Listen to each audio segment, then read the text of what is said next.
Halo semuanya, perkenalkan saya Iko Maisakat Mandu. Kami dari kelompok 3 di sini akan memberikan materi sebuah fungsi. Nah, apa sih fungsi itu? Kita ibaratkan dulu dengan sebuah persoalan nih. Kita sekarang punya sebuah buah. Anggap saja sebuah buah apel dan lalu kita punya sebuah juicer. Anggap saja ya juicer. Nah, lalu kita masukkan apel tersebut ke dalam juicer atau blender tersebut. Lalu tentunya itu akan menghasilkan sebuah jus apel. Nah, ibaratnya fungsi tersebut ialah mesin yang kita gunakan untuk membuat jus apel tersebut. Nah, kita sekarang masuk ke konsep fungsi. Sekarang bayangkan, kita punya kelompok A dan kelompok B. Kalau di dalam fungsi, kelompok A ini disebut sebagai domain, dan kelompok B sendiri disebut sebagai kodomain. Nah, fungsi sendiri tentunya memiliki suatu syarat, yakni tidak boleh menjomblo dan tidak boleh selingkuh. Nah, sekarang kita bayangkan tidak boleh jomblo dan tidak boleh selingkuh tersebut. Kita bayangkan kita memiliki sebuah domain A, dan domain A ini memiliki 3 buah elemen, dan domain B sendiri juga memiliki 3 buah elemen. Nah, sekarang kita masuk ke konsep tidak boleh jomblo. Masing-masing elemen di domain A harus memiliki pasangan di domain B. Anggap saja domain A1, elemen 1, memiliki pasangan di B1. A2 memiliki pasangan di B2. A3 memiliki pasangan di B3. Dengan begitu tidak ada yang jomblo sama sekali. Lalu kita masuk ke konsep tidak boleh selingkuh.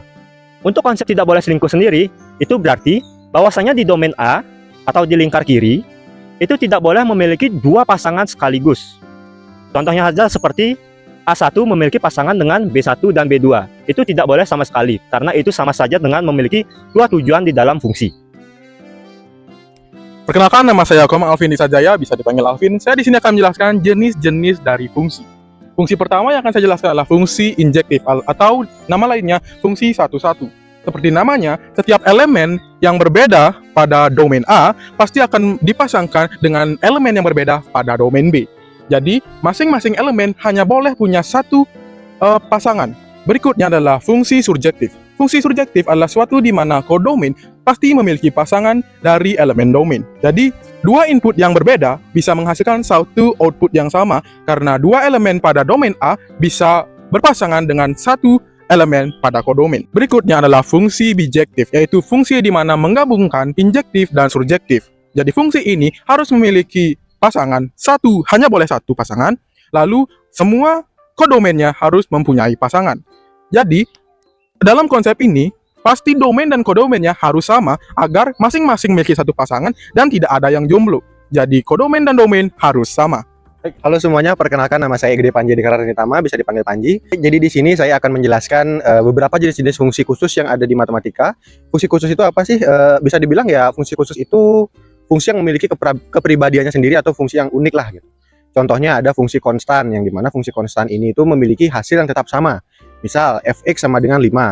Jika semisal x-nya itu misal 1, 2, 3 atau sekian banyak angka, hasilnya itu akan sama dengan 5. Lalu selanjutnya ada fungsi identitas.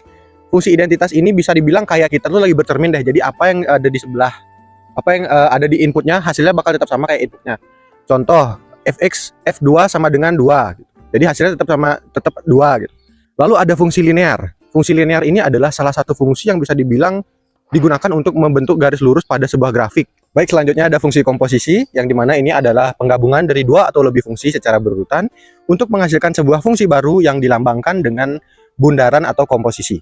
Berikutnya adalah fungsi inverse. Fungsi inverse adalah, seperti namanya, inverse yaitu membalikan. Jadi, fungsi inverse adalah membalikan suatu fungsi. Jika sebuah fungsi menjadikan X menjadi Y, maka inverse membalikan proses tersebut menjadi Y menjadi X. Jadi, misal suatu fungsi sama dengan X plus 5, maka inverse membaliknya menjadi X min 5. Nah, kalau kalian masih bingung tentang apa sih itu fungsi sebenarnya, cara simpel aja nih. Fungsi itu merupakan suatu relasi antara domain A dan domain E yang memiliki suatu ikatan khusus. Nah, fungsi tersebut juga memiliki suatu fungsi di dalam bidang sistem informasi yang akan dijelaskan oleh teman saya, Alvin dan Panji. Adapun beberapa cara penerapan dari matematika fungsi di dalam ilmu sistem informasi yang kami temukan.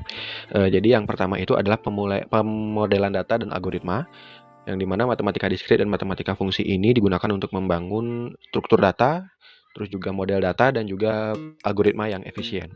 Yang kedua adalah analisis data dan statistik. Fungsi aljabar dan kalkulus digunakan dalam data mining dan pemodelan sistem untuk mengambil keputusan bisnis. Baik, jadi sekian pemaparan dari kelompok 3 tentang materi fungsi. Mohon maaf apabila ada kesalahan kata, kami ucapkan terima kasih.